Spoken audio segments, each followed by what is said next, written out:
अस्सलाम वालेकुम।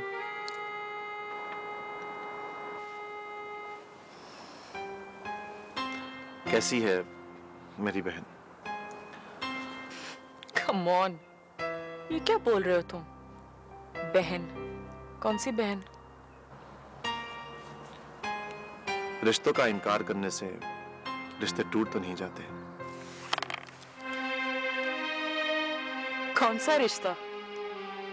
तुम सिर्फ मेरे बाप के जानने वाले हो, इसके अलावा कुछ भी नहीं। उन्हीं की वजह से तो ये रिश्ते हैं। फिर रिश्ते? तुम अपनी जबान को थोड़ा सा कंट्रोल नहीं कर सकते?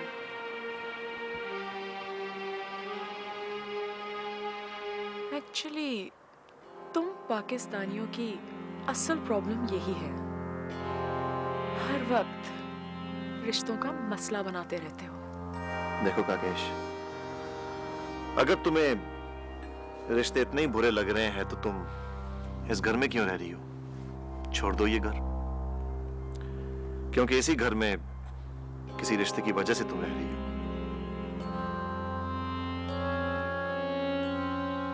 तुम होते कौन हो मुझसे इस तरह बात करने वाले? हाँ?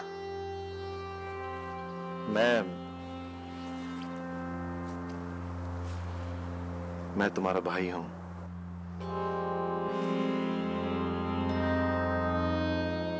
टू हेल विद भाई, अपनी लिमिट्स में रहो तुम।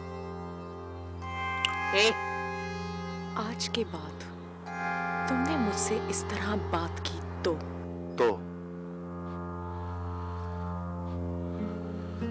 के बाद कोई लफ्ज नहीं है, या शायद है, तुम कहना नहीं चाहती?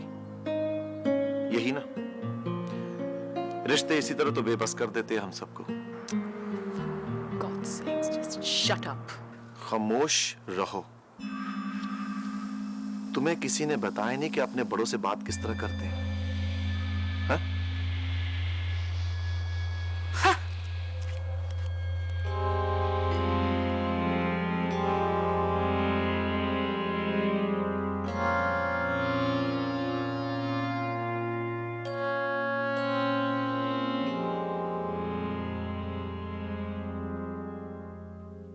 अंकल, मुझे नहीं मालूम कि वो कौन सी ऐसी मजबूरी है जिसके तहत ये रिश्ते जोड़े जा रहे हैं, लेकिन मेरा नहीं ख्याल कि इस ताल्लुक की उम्र कुछ ज़्यादा लंबी होगी। तुम ऐसा कैसे कह सकते हो बेटा? पता नहीं अंकल, लेकिन मुझे ऐसा लगता है कि शायद हम दोनों इस माहौल के लिए काबिल कबूल नहीं है। काबिल कबूल नहीं? क्यों काबिल कबूल नहीं? देखो बेटा, बात दरअसल ये कि इंसान जैसा खुद सोचता है, हालात वैसे ही होते चले जाते हैं। सिर्फ सोच लेने से कुछ फर्क नहीं पड़ता अंकल। यहाँ हमें साये के अलावा और कुछ नहीं समझा जाएगा, और साया भी वो जो हमेशा जिस्म के पीछे रहता है। देखो बच्चों, मैंने जिंदगी में ख्वाब कभी हारे नहीं है, और शायद यही एक आजादी है जो हमको मैसर है। तुम्हारा क्या ख्याल है कि मैं आज जिस मुकाम पर खड़ा हूं, यहाँ पहुंचने के लिए मैं किन किन रास्तों से गुजरा हूंगा? मुझ पर ऐसे ऐसे वक्त भी आए कि लोग दिन रात फिर से मेरा एतबार उठ गया था। फिर हर बढ़ते हुए कदम के साथ मेरा एतमाद बढ़ता गया। और फिर एक दिन ऐसा भी आया जब वक्त की डोर खुद ब खुद मेरे हाथ में आ गई। तुम लोग अपने ऊपर एतमाद रखो, वक्त खुद तुम्हारे रास्तों पर चलना शुरू कर देगा। अंकल, हम लोगों की जिंदगी में सिर्फ एक ख्वाब नहीं होता, और बाज़ दफ़ा तो हमारे ख्वाब भी दूसरी आंखें देखती हैं। हमें तो अपने ख्वाब बताए जाते हैं। वैसे भी अंकल, आप दूसरों के ख्वाब देखने की आज़ादी छीनना चाहते हैं। मैं जानता हूं बेटी तुम क्या कहना चाहती हो,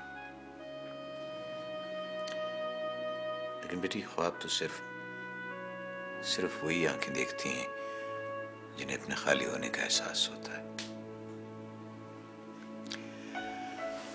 दुख की बात तो यह है कि तुम जिन लोगों के बारे में बात कर रही हो उनको यही नहीं मालूम कि खाली हाथों का मतलब क्या होता है। अंकल, हम आपको परेशान या मायूस करने नहीं आए, सिर्फ ये बताने आए हैं कि जो बात आपको पहले से पता थी अब हमें भी पता चल गई है। वसीम बेटा, घर हमेशा जमीन के नीचे छुपी बुनियादों पर बनाए जाते हैं, उन्हें हाथों पर उठा के नहीं रखा जाता। लेकिन मैं वो बदनसीब हूं जो अपनी छत को अपने ही कांधों पर उठाए हुए हूं।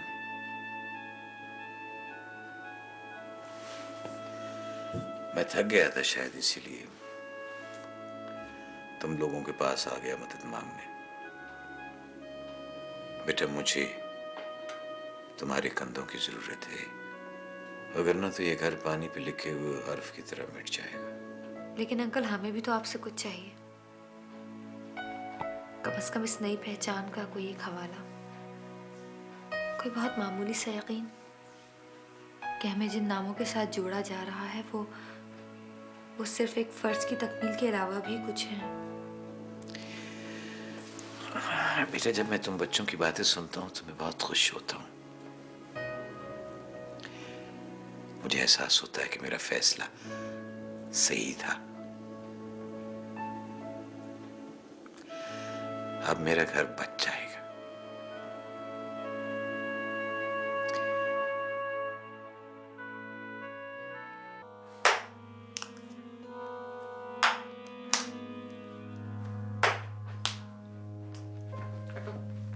हटो।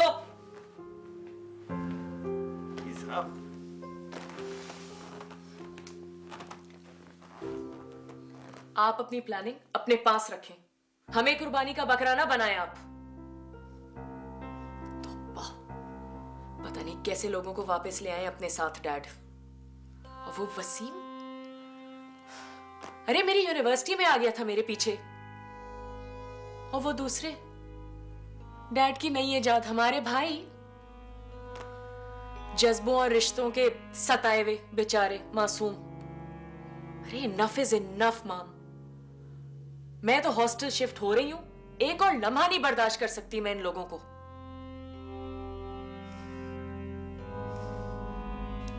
कह तो ठीक रही है मां। मैं खुद सोच रहा हूं कि कुछ दिनों के लिए कहीं चला जाऊं। इस जज्बाती एटमॉस्फेयर से तो जान छूटेगी कुछ दिनों के लिए।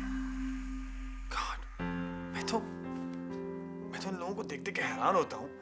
इनके पास इतना फारिग वक्त है इन मोहब्बत और जज्बात जैसी बातों के लिए। वो एक मेरा सैंपल देखा आपने, वो पेंडू पेस्ट्री। गॉड, मैं एक मिनट उसके साथ नहीं ठहर सकता और डैड कहते हैं कि मैं सारी जिंदगी उसके साथ गुजारूं। मैं जा रहा हूं कल स्विट्जरलैंड, बस मैंने फैसला कर लिया है और मैं आऊंगा आराम से 3-4 महीने के बाद वापस। Is that over? Anything else to say, my sweethearts? कुछ और नहीं कहना तुम लोगों ने? बोलो, कह दो, जो भी तुम लोगों के दिल में है कह दो। इसलिए कि आज के बाद इस सब्जेक्ट पे कोई बात नहीं होगी। Never, understand? आप ही बताएं मामा, मैं क्या कोई गलत बात कर रही हूँ? No, not at all. Did I say that? बल्कि तुम दोनों बिल्कुल ठीक कह रहे हो और तुम दोनों को वही करना चाहिए जो तुम लोग करना चाहते हो। Should go to hostel. Pack your things tomorrow and leave as soon as possible. लेकिन अपने हॉस्टल के एक्सपेंसेस तुम्हें खुद बेयर करने पड़ेंगे। क्या मतलब आपका?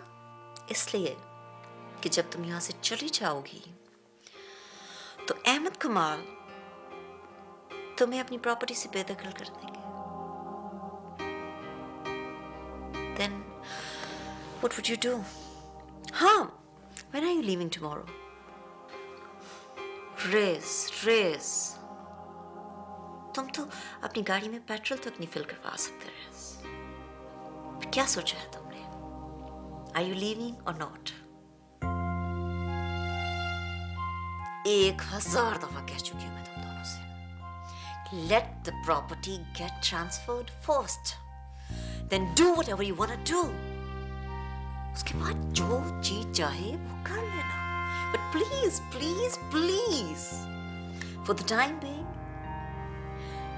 अपनी choices को और अपनी hatred को छुपा के रखो, दबा के रखो।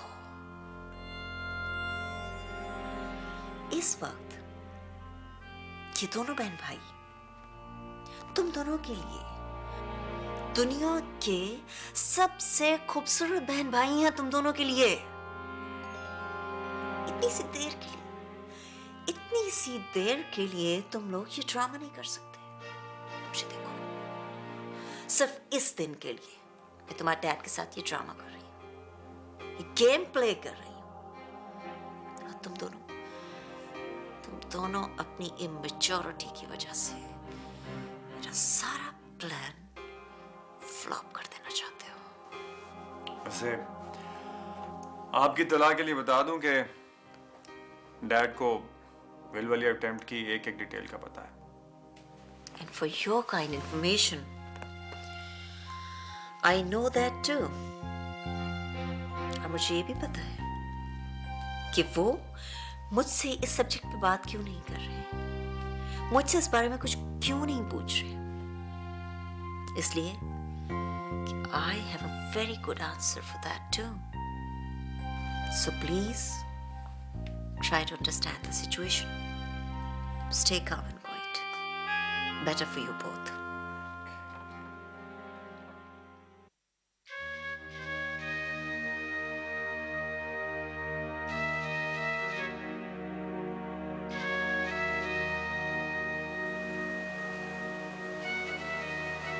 तुझे कौन सा चाहिए?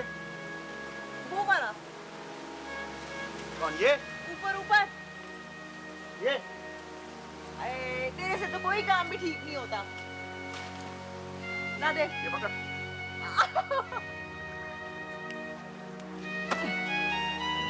और सुन, तू भी क्या याद करेगी कि मेरे हाथ से तुम्हें कुछ मिला है? ये तू मेरे लिए लाया है? कितनी सोनी है। मैं और तेरे लिए लाया हूँ। इतनी भी हूर पड़ी नहीं है तू। तोहफा देकर ना ऐसी बातें नहीं करनी चाहिए। देख तो देख कितनी सोनी लग रही है मुझ पे। और चल रहा है पागल, सोनी लग रही है। ये तो जाते वक्त दादी देगी थी मुझे, वरना मैं और तुझे चुनरी दूं। पागल हो गया हूँ मैं। चल जो भी है, तेरे हाथ से तो मिला है ना मुझे। चल चल ठीक है, इसी चीज पर तू खुश हो जाए। सलवाइयो ना इसे। क्यों? तुझे पहन के नहीं दिखाना मैंने? अरे नहीं नहीं, मुझे नहीं देखना।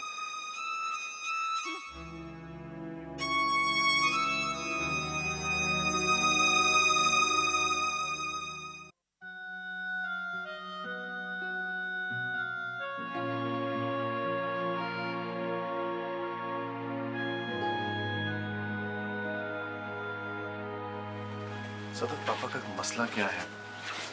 इनकी किडनी फेल हो गए। इनकी जान बचाने के लिए किडनी ट्रांसप्लांट की जरूरत है। इन्हीं से किडनी ट्रांसप्लांट। तो किसका गुर्दा लगेगा? No way. मैं किसी कीमत पर अपना गुर्दा नहीं दे सकता। Let the old man die. मरने दो उन्हें। रेस बच्चों का किडनी सबसे ज्यादा सूट करता है ना, क्या करें? और तो फिर मैं क्या करूं? मैं नहीं दे सकता अपना गुर्दा। एक गुर्दे के साथ नहीं रहना मुझे। मैं खुद अपना टेस्ट करवा चुकी हूँ, मगर मेरा गुर्दा मैच नहीं करता। तो फिर सदफ किसका करेगा? औलाद का या किस्मत से किसी और का? औलाद का।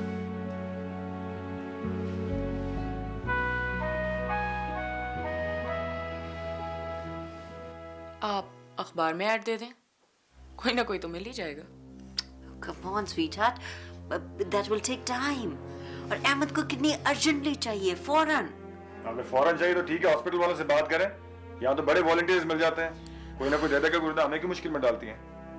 आप अपना चेक कराए ना जरा जाके। What? मैं?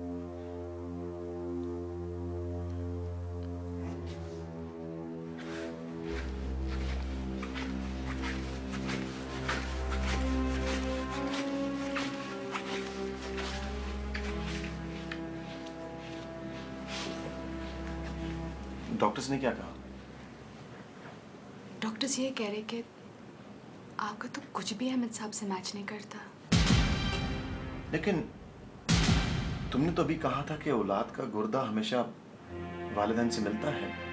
हाँ, ये तो है, लेकिन टेस्ट बता रहे हैं कि आप उनकी औलाद ही नहीं है। उनकी औलाद ही नहीं है। क्या? क्या? उनकी औलाद ही नहीं?